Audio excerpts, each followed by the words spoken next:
Para falar como andam essas investigações aí sobre esse caso, recebo aqui no estúdio o delegado da Delegacia de Repressão às Organizações Criminosas Organizadas, Wesley Oliveira. Seja muito bem-vindo, delegado. Eu começo perguntando aí como é que foi localizados esses 4 corpos hoje.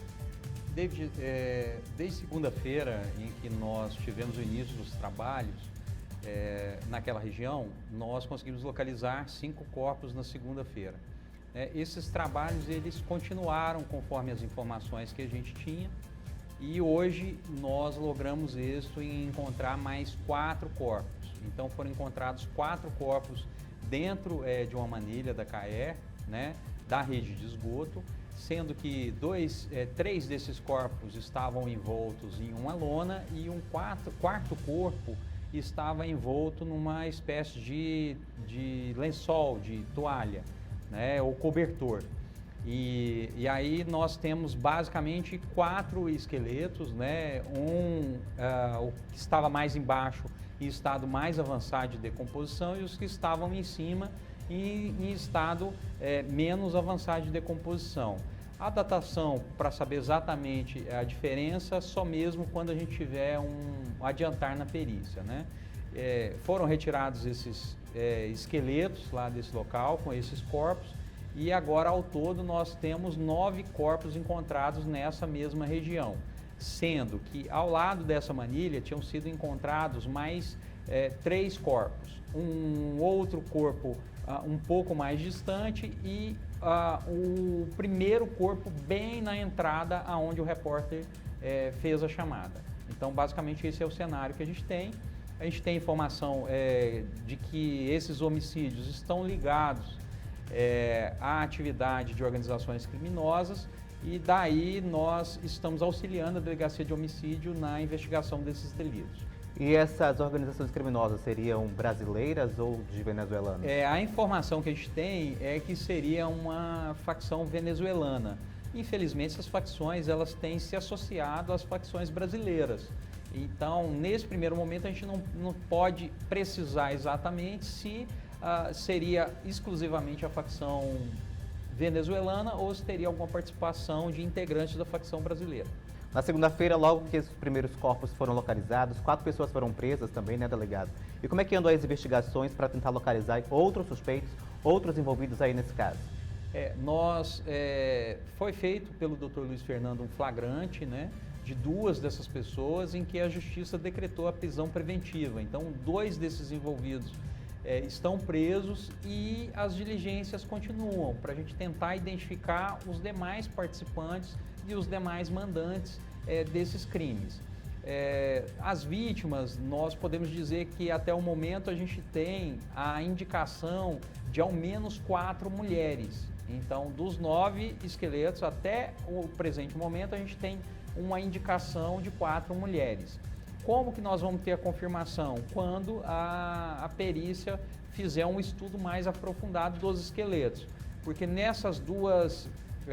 nesses corpos retirados hoje, nesses esqueletos, haviam peças femininas, Foram encontrados 2 sutiãs no local. Então, com o avançar das investigações, nós vamos precisar quantos desses corpos são de homens e quantos são de mulheres. É importante que as famílias que tenham pessoas desaparecidas há muito tempo, delegado, possam também procurar o IML e a delegacia para tentar ajudar nessa identificação desses corpos, Como os corpos, a maioria deles estavam em estado adiantado, muito provavelmente nós vamos precisar demandar a análise por DNA. E aí é importante que a família das pessoas desaparecidas, elas procurem a Polícia Civil para que a gente possa organizar a comprovação, o confronto dessas amostras que nós estamos retirando desses corpos com os familiares, para tentar identificar a que famílias pertencem esses corpos. Delegado, os corpos de hoje, eles estavam aí, como é que se fala? Eles foram encontrados esquartejados, Na semana passada, um corpo também foi encontrado lá no bairro 13 de Setembro, esquartejado. Esses crimes, eles podem estar associados um ao outro ou não tem uma ligação? A priori a gente não pode falar que há uma indicação de ligação, mas a gente pode falar que há uma indicação de modus operandi. Tem sido uma característica desses crimes né, a gente encontrar os corpos cortados, né, os corpos esquartejados com marcas de faca. Então, nos corpos de hoje, nitidamente, em alguns dos corpos, nós encontramos marcas de cortes feitos com facão ou com uma faca ou com algum instrumento cortante, o que indica que esses corpos provavelmente foram desmembrados, né, e foram embalados, envoltos em recipientes plásticos ou de tecido para serem desovados naquela região. E uma outra característica que a gente tem observado em todos esses corpos que foram encontrados foi a presença de cal. Então, tanto nos corpos de segunda-feira como nos corpos encontrados hoje, foram nitidamente encontrados vários restos de cal virgem, ou seja, material utilizado para decomposição dos corpos, para permitir que os corpos se decompossem de uma forma mais rápida. Daí a dificuldade que a gente tem em indicar qual é a datação desses corpos, que só com o avançar das perícias, né, e com o trabalho dos nossos peritos que a gente vai poder precisar isso e apontar isso com certeza. A gente sabe que essas organizações criminosas, elas estão crescendo aqui no estado devido também a essa questão migratória. É possível que exista outro local parecido como esse em outro bairro ou em outro município aqui do estado? David, infelizmente a gente não pode descartar essa alternativa. O que a gente pode dizer é o que todos já sabem. Infelizmente, Roraima passou nos últimos anos a ter um fluxo muito grande de imigrantes venezuelanos, e com esses imigrantes venezuelanos nós tivemos também pessoas que vieram da Venezuela, mas que já eram faccionados lá na Venezuela e que eram integrantes das facções venezuelanas, especificamente facções que já têm tido uma conotação de corpos esquartejados, de crimes com essa expertise, causando terror na população, não só na Venezuela, mas em outros países da América Latina e inclusive nos Estados Unidos, né? Facções venezuelanas têm trazido o caos, inclusive, para os Estados Unidos da América, e aqui não poderia ser diferente. Então, com esses imigrantes, vêm pessoas que já eram presos na Venezuela, que já tinham crimes na Venezuela. Como o Brasil não faz nenhuma checagem de antecedentes criminais, até mesmo que se a lei permitisse que isso fosse feito, nós não teríamos parâmetros confiáveis da Venezuela, porque nós sabemos que a Venezuela hoje está um caos.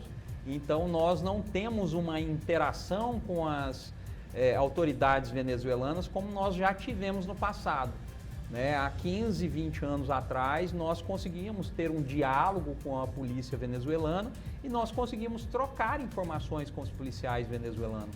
E isso acabou nos últimos anos a partir do momento que a Venezuela basicamente sofreu uma implosão, né? Então, não há checagem nenhum de antecedentes.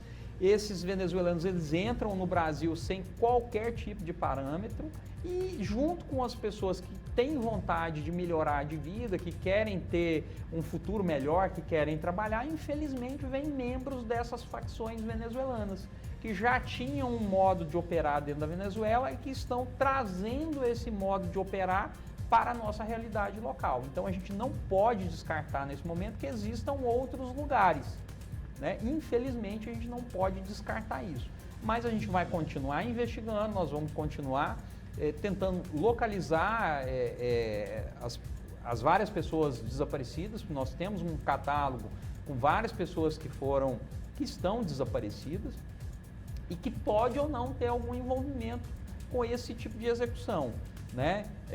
Infelizmente, só as investigações é que vão apontar. E como é que está sendo realizado o trabalho aí das forças de segurança aqui do estado para tentar coibir aí, né, esses crimes praticados por essas facções? Basicamente, nós temos tentado, né, aumentar o nosso efetivo e melhorar a atuação das unidades especializadas. As facções criminosas, a forma mais eficiente de combatê-las é através de unidades especializadas, em parceria com o Ministério Público, que é um parceiro fundamental, e em parceria com o Judiciário. Então, a polícia investigativa, a polícia judiciária, que é a polícia civil e a polícia federal, não tem como combater esse tipo de ilícito sem o apoio do Ministério Público, estadual e federal. Então, nós precisamos do apoio desses entes para que a gente possa desenvolver investigações de qualidade para que a gente possa debelar essas organizações criminosas, né, através de vários métodos investigativos. E aí nós temos o que? Sensibilizado o governo do estado de que a gente precisa reforçar essas unidades especializadas, tal qual a delegacia hoje que eu chefio, que é a delegacia específica de organizações criminosas no estado de Roraima.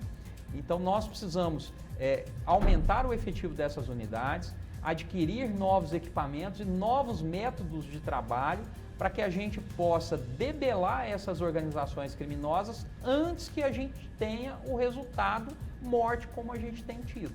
É importante também a contribuição da população, né, delegado, na questão dessas organizações criminosas que atuam. E se tiver alguma informação a respeito desse trabalho, a respeito também de algum possível desses outros corpos em outras localidades, que denuncie, né? David, a população é fundamental. Nós, Polícia Investigativa, não temos como trabalhar sem o apoio da população. Então, a população pode nos apoiar como? Fazendo as denúncias, fazendo denúncia anônima, né, através dos números e dos canais da Polícia Civil, através da delegacia virtual que nós temos, para que a gente possa ter a informação e atuar. Sem a população, sem o auxílio da população, muito pouco a Polícia Civil pode fazer. E as circunstâncias aí desses crimes ainda permanecem desconhecidas, né, delegado? O que a gente pode dizer é que foram execuções brutais, né? Até o momento, como eu disse, ossos cortados com faca, né? Ossos que foram cortados com facão ou com faca, né? Crânios que indicam tiros, né? E então nós vamos precisar limpar esses ossos para poder ter uma minúcia do que realmente aconteceu, mas tudo indica para uma atuação brutal contra essas vítimas. Então é isso, né? Eu recebi aqui no estúdio o delegado Wesley Oliveira, que atualizou um pouco a gente aí sobre esse caso que está repercutindo desde segunda-feira, desse cemitério clandestino que foi encontrado lá no bairro Pricumã, né? E hoje mais corpos foram encontrados aí, totalizando 9 vítimas, viu? Muito obrigado, delegado, pela sua participação. Eu que agradeço.